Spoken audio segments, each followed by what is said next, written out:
بسم اللہ الرحمن الرحیم۔ السلام علیکم ورحمۃ اللہ۔ ناظرین کرام، کیا رسول خدا نے یہ فرمایا کہ میرے اصحاب کی پیروی کرو، ان کی اتباع کرو، یہ ستاروں کے مانند ہیں، یا یہ فرمایا کہ میری اہل بیت کی اتباع کرو، واجب الاتباع میرے اہل بیت ہیں، میری اطرت ہے؟ اسی موضوع پر گفتگو کرنے لگے ہیں، تو آپ ہمارے ساتھ رہیں۔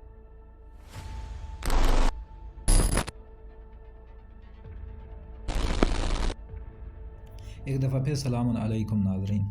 جس طرح آپ کو معلوم ہے کہ ہمارے اس چینل جال حق کو بنانے کا مقصد ناصبیوں اور غیر شیعہ لوگوں کے اعتراضات کے جوابات دینے ہیں۔ ناظرین کرام، مذہب اہل بیت پر یہ بھی اعتراض کیا جاتا ہے، شیعان حیدر قرار پر یہ بھی اعتراض کیا جاتا ہے کہ یہ لوگ اصحاب کو نہیں مانتے اور اہل بیت اطہار کا زیادہ نام لیتے ہیں۔ تو ناظرین کرام، چونکہ رسول خدا صلی اللہ تعالیٰ علیہ وآلہ وسلم نے اپنے حیات زندگی میں اہل بیت اطہار کا تعارف کروایا، ان کے فضائل بیان کیے، اور ہر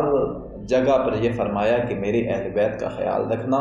اور مولا علی شیر خدا کے متعلق فرمایا کہ اس کی اطاعت کرنا، اور یہ فرمایا کہ میں جب اس دنیا سے چلا جاؤں گا تو دو چیزیں چھوڑ کے جاؤں گا، وہ میری اہل بیت ہیں اور کتاب اللہ ہے، ان کے ساتھ تمسک رکھنا ہے، اگر تمسک رکھو گے تو گمراہ نہیں ہوگے۔ تو اس کے مقابلے میں ایک جو ہے وہ حدیث گھڑ لی گئی، وہ یہ کہ اصحابی کا نجوم، رسول خدا نے فرمایا کہ میرے صحابہ جو ہیں وہ ستاروں کی مانند ہیں، جس کی بھی اتباع کرو گے، ان صحابہ میں سے جس کی بھی اتباع کرو گے تم ہدایت پا جاؤ گے۔ یہ حدیث ناظرین کرام من گھڑت ہے، موضوع ہے، جبکہ اس کے مقابل میں جو پہلے حدیث میں نے آپ کو سنائی وہ حدیث صحیح ہے۔ تو آئیے پہلے دیکھتے ہیں کہ یہ جو حدیث ہے، حدیث اصحابی کا نجوم، کہ جس کے متعلق غیر شیعہ جو مولوی ہیں، علماء ہیں، وہ زیادہ یہ حدیث پڑھ کے سناتے ہیں، اور حتیٰ کہ اس طرح بھی ہوتا ہے کہ یہ حدیث پڑھ کر جو ہے وہ شیعہ کے خلاف جو ہے وہ لوگوں کو بھڑکایا جاتا ہے، شیعہ دشمنی کا بیج بویا جاتا ہے، یہ ایسی حدیث ہے، من گھڑت روایات سنا کر۔ حدیث کیا ہے، روایت کیا ہے، سنیے۔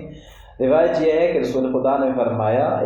منسوب ہے رسول خدا کی طرف سے، حالانکہ انہوں نے فرمایا نہیں ہے، کہ کیا فرمایا کہ میرے اصحاب جو ہیں وہ ستاروں کی مانند ہیں، جس نے بھی جو ہے وہ اتباع کی ان صحابہ میں سے کسی کی بھی ایک کی تو وہ کیا ہوا، ہدایت پا گیا۔ تو اس حدیث کے متعلق، اس روایت کے متعلق جو ہے ناصر الدین البانی نے کیا لکھا، ذرا دیکھیے۔ ان کی کتاب ہے احادیث ضعیفہ کا مجموعہ، جناب ناصر الدین البانی، اردو ترجمہ محمد صادق خلیل نے کی ہے۔ صفحہ نمبر 148 میں لکھتے ہیں کہ یہ حدیث موضوع ہے،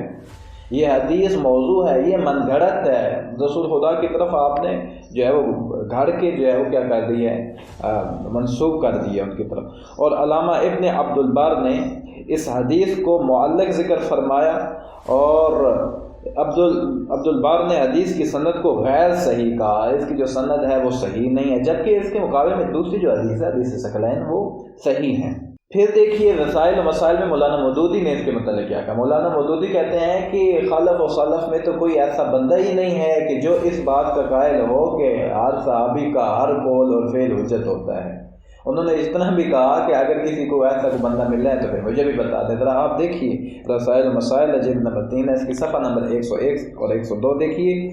کہ اصحابی کا نجوم والی حدیث کا اگر آپ نے یہ مطلب لیا ہے، کیا مطلب لیا ہے کہ ہر صحابی کا ہر قول و فعل واجب الاتباع ہے، اس کی پیروی ضروری ہے، تو سلف و خلف میں کوئی صاحب علم بھی مجھ کو اس کا قائل نہیں ملا۔ آپ کو ملا ہے تو اس کا نام مجھے بتائیں۔ یعنی کہ یہ جو حدیث ہے، اس کا مطلب جو یہ حضرات لیتے ہیں کہ ہر صحابی کا قول و فعل حجت ہے، تو ایسا نہیں ہے، کوئی بھی اس کا قائل نہیں رہا ان کے علماء میں، ہماری تو بات نہیں ہو رہی، ان کے علماء میں بھی اس کا کوئی قائل نہیں رہا۔ اور لغات الحدیث میں جو اس روایت کے متعلق علامہ وحید الزمان نے لکھا، ذرا آپ کے سامنے رکھتے ہیں کہ کیا انہوں نے لکھا۔ وہ لکھتے ہیں جی، لغات الحدیث ہے اردو ترجمہ، لغات الحدیث اردو میں کی کتاب ہے جی، وحید الزمان کی یہ کتاب ہے، کتاب وفاد، صفحہ 19 ہے۔ یہ لکھتے ہیں کہ یہ حدیث ضعیف اور منکر ہے۔ انہوں نے کیا لکھا کہ یہ حدیث کیا ہے، ضعیف اور منکر ہے، بلکہ بعد نے اس کو موضوعات میں شمار کیا، اور اس کا مطلب بھی صحیح نہیں ہے، اس کا مطلب بھی صحیح نہیں ہے۔ اچھا، اس کے موضوع ہونے کی ایک دلیل یہ بھی ہے، یعنی اس کے من گھڑت ہونے کی ایک دلیل یہ بھی ہے کہ بعض صحابہ نے ایسے کام کیے جو شرعاً اور عقلاً ہر طرح کیا ہیں، مذموم ہیں۔ یعنی یہ حدیث جو آپ بیان کرتے ہیں کہ اصحابی کا نجوم، کہ میرے صحابہ ستاروں کی طرح ہیں، جس کی بھی اتباع کرو گے ہدایت پا جاؤ گے، تو وحید الزمان کہتے ہیں کہ ایسے کس طرح ہو سکتا ہے؟ یہ حدیث موضوع ہے، من گھڑت ہے۔ کیوں؟ کیونکہ بعض صحابہ سے ایسے جو ہے وہ کام سرزد ہوئے ہیں جو شرعاً اور عقلاً کیا ہیں، مذموم ہے، قابل مذمت ہے۔ تو جو کام قابل مذمت ہے، جس شخص کا کام قابل مذمت ہے، وہ شخص قابل تقلید کس طرح ہو جاتا ہے، واجب الاتباع کس طرح ہو جاتا ہے؟ یہ وحید الزمان صاحب نے لکھا ہے، ہم نے نہیں کہا۔ اگر ہم کہتے تو پھر یہ مولانا وحید الزمان نے جو ہے وہ اپنی کتاب میں لکھا۔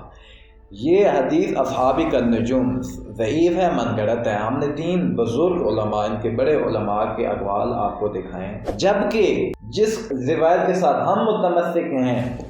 وہ کیا ہے کہ نبی پاک نے فرمایا، وہ صحیح حدیث ہے کہ نبی پاک نے فرمایا، میں آپ کے سامنے کتاب رکھتا ہوں، نبی پاک صلی اللہ تعالی علیہ وآلہ وسلم نے فرمایا، یہ حدیث آپ کو ملے گی، بہت ساری کتابوں میں ملے گی، یہ آپ کو حدیث مسلم میں مل جائے گی، یہ آپ کو حدیث جو ہے وہ مستدرک علی الصحیحین میں ملے گی، یہ حدیث آپ کو مسند احمد بن حنبل میں ملے گی، اور ابھی جو میں آپ کو حدیث پڑھ کے سنا رہا ہوں یہ ہے جامع ترمذی میں۔ کیونکہ یہ حدیث مکمل میرا موضوع نہیں ہے، اگر جس دن انشاءاللہ اس پہ گفتگو ہوئی تو پھر یہ مکمل اس کی جو ہے وہ اسناد بھی آپ کو دکھائیں گے، اور دکھائیں گے کہ اس حدیث میں جو ہے وہ کتنی طاقت ہے اور کتنی صلاحیت ہے۔ ذرا دیکھیے، ترمذی جامع ترمذی ہے اور اس کا ترجمہ کیا مولانا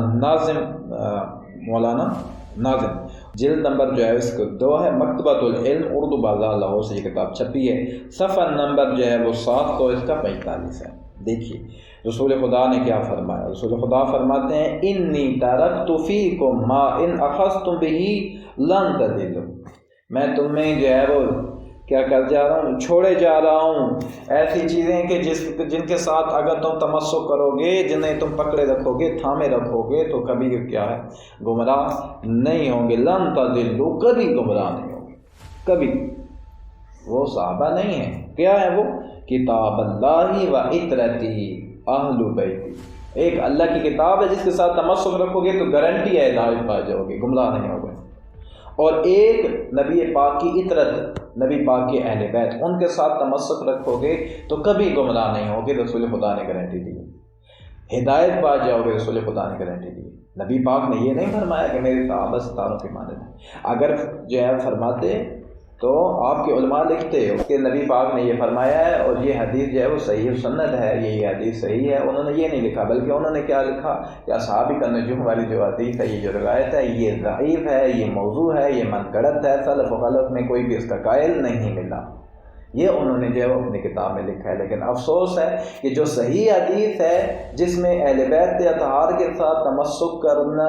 کا نبی پاک صلی اللہ تعالیٰ علیہ وآلہ وسلم نے حکم دیا اور فرمایا کہ میرے اہل بیت کا تمسک رکھنا، تو کبھی لن تضلوا بعدی، میرے بعد تم کبھی گمراہ نہیں ہو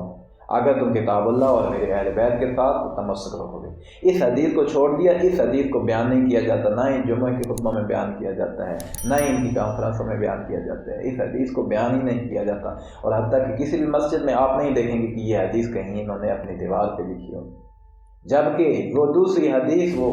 جو ہے وہ پڑھ کے سناتے ہیں عوام میں، اور جو ہے وہ عوام کو جو ہے وہ شیعہ دشمنی کی طرف دعوت دیتے ہیں۔ تو میں اپنے جو ہے وہ عقل رکھنے والے اہل سنت والجماعت بھائیوں سے میری گزارش ہے کہ جب بھی آپ اپنے علماء سے کوئی بات سنیں تو اس کے بعد اس بات کی تحقیق کریں، وہ جو حدیث پڑھ کے سناتے ہیں اس کی تحقیق کریں۔ ہم نے آپ کے سامنے اصحابی کا نجوم والی حدیث کے متعلق آپ کے علماء کے اقوال رکھے، اور دوسری بھی حدیث میں ہم نے آپ کے سامنے رکھ دی کہ نبی پاک نے کیا فرمایا۔ یہ نہیں فرمایا کہ میرے اصحاب کے اتباع کرو، بلکہ یہ فرمایا کہ تم کیا کرو کہ میرے بعد جو ہے میں 2 چیزیں چھوڑے جا رہا ہوں، کتاب اللہ، اللہ کی کتاب کے ساتھ تمسک کرنا، اور میرے اہل بیت کے ساتھ تمسک کرنا۔ تو امید کرتے ہیں کہ آپ کو میری یہ گفتگو پسند آئی ہوگی۔ اگر آپ کو میری یہ گفتگو پسند آئی ہے تو ضرور میری اس گفتگو کو، اس ویڈیو کو جو ہے اپنے دوستوں کے ساتھ شیئر کریں، اور ہمارے چینل کو سبسکرائب کریں۔ السلام علیکم ورحمۃ اللہ وبرکاتہ. ذهب الباطل إن الباطل كان زهوقا إن الباطل كان زهوقا